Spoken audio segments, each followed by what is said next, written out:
శ్రీ శబరిగిరిజ మహాపాదయాత్ర సేవా సమితి వారు ఆధ్వర్యంలో నవంబర్ 1వ తేదీ బేగంపేట్ ప్రకాష్ నగర్ శ్రీ హనుమాన్ టెంపుల్ నుండి బయలుదేరిన మహాపాదయాత్ర ఈ రోజుకి 18 రోజున చేరుకుంది. ఈ రోజు ఉదయం బర్లకొండ నుండి బయలుదేరిన స్వాములు పోరబండ సాయిబాబా టెంపుల్ చేరుకొని దుబ్బాక సాయి కిరణ్, దుబ్బాక శైలజ, దుబ్బాక నేహ, దుబ్బాక సాయి అషియా వారు ఏర్పాటు చేసిన భిక్షను స్వీకరించి పాదయాత్రను కొనసాగించారు.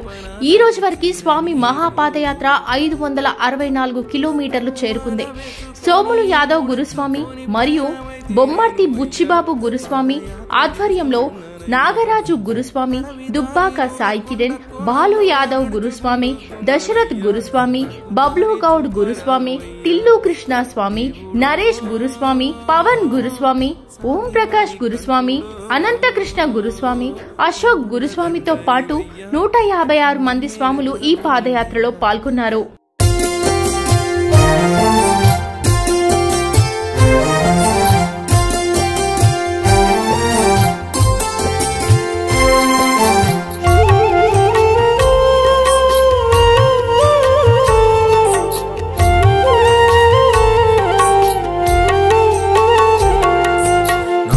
సత్తువ ఉన్నంత వరకు అయ్యప్ప నడిచొస్తని శబరికొండకు. కష్టాలు కన్నీలు ఏవి కూడా అయ్యప్ప నాదరికి చేరనీయకు. మాల వేసుకొని ఇరుముడెత్తుకొని పయనమైతే నేను అయ్యా పాదయాత్ర చేస్తూ ఉన్నానయ్యా. అడవి దారిలోన కొండ కోనల్లోన నడుచుకుంటొస్తున్నానయ్యా. నాకు దారి చూపరావయ్యా దేవుడో స్వామివాని కంటుడో. మాండదండనివయ్యా మమ్మేలే దొరవు నీవయ్యా. మాండదండనివయ్యా ఓ స్వామి మమ్మేలే దొరవు నీవయ్యా. నాలు సత్తువ ఉన్నంత వరకు అయ్యప్ప నడిచొస్తని శబరికొండకు.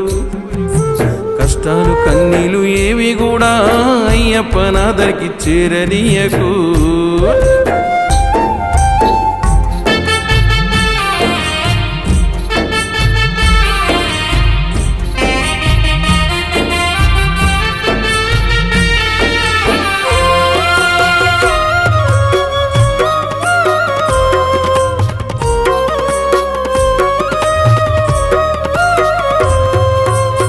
కన్న పిల్లలు నన్ను కన్న వాళ్ళు అయినోళ్ళు కానులు ఎందరేమంటున్నా.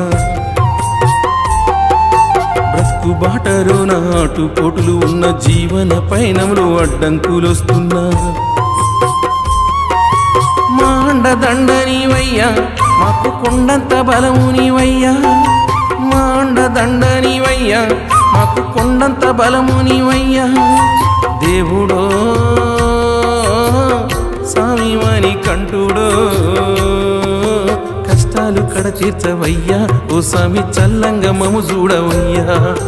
కష్టాలు కడ తీర్చవయ్యా ఓ స్వామి చల్లంగా మము చూడవయ్యా.